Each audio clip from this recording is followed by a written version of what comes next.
மெட்ராஸ்காரன் திரைப்படத்தோட திரை விமர்சனத்தை தான் இந்த வீடியோவில் நம்ம பார்க்க போகிறோம்.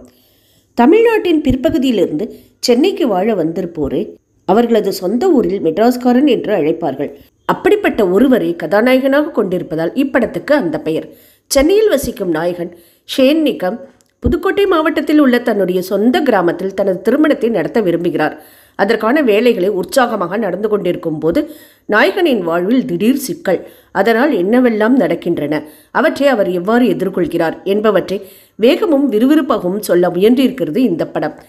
மலையாளத்தில் புகழ்பெற்ற நாயகனாக இருக்கும் ஷேன் நிகம் தமிழ்நாட்டுக்கு புதியவர். அவருடைய வசன உச்சரிப்புகள் அவர் யார் என்பதை சொல்லிவிடுகிறது. இப்படத்தில் ஏற்றிருக்கும் கதாபாத்திரத்தில் மிக பொறுப்புடன் நடித்திருக்கிறார். பாச காட்சிகள், காதல் காட்சிகள், சண்டை காட்சிகள் ஆகிய எல்லாவற்றிலும் நிறைவாக இருக்கிறார். நாயகியாக நடித்திருக்க நிகாரிகா வரும் காட்சிகள் குறைவு என்றாலும் அவ்வேடம்தான் திரைக்கதையோட்டத்தின் மையமாக இருக்கிறது. அதை உணர்ந்து நடித்திருக்கிறார். கலையரசனுக்கு முக்கியமான கதாபாத்திரம்.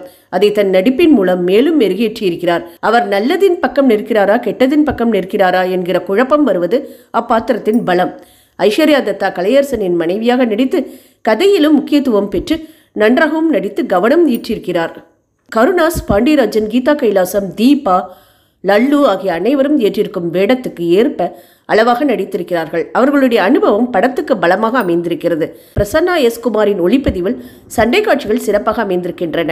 மற்ற உணர்ச்சிகளையும் காட்சிகளில் கடத்தி இருக்கிறார். சாம் CS இசையில் திருமண பாடல் உள்ளிட்ட எல்லா பாடல்களும் நன்று. பின்னணி இசை திரைக்கதை ஓட்டத்துக்கு தேவையான அளவு இருக்கிறது. வாலி மோகன்தாஸ் எழுதி இயக்கியிருக்கிறார். ஒவ்வொரு மனிதரையும் இயக்கும் சக்தியை மையமாக கொண்டு அதில் சிக்கல் எனில் வெகுண்டெழுவார்கள் என்பதை உணர்ச்சி பூர்வமாக சொல்ல வந்திருக்கிறார். அதில் வெற்றியும் பெற்றிருக்கிறார்.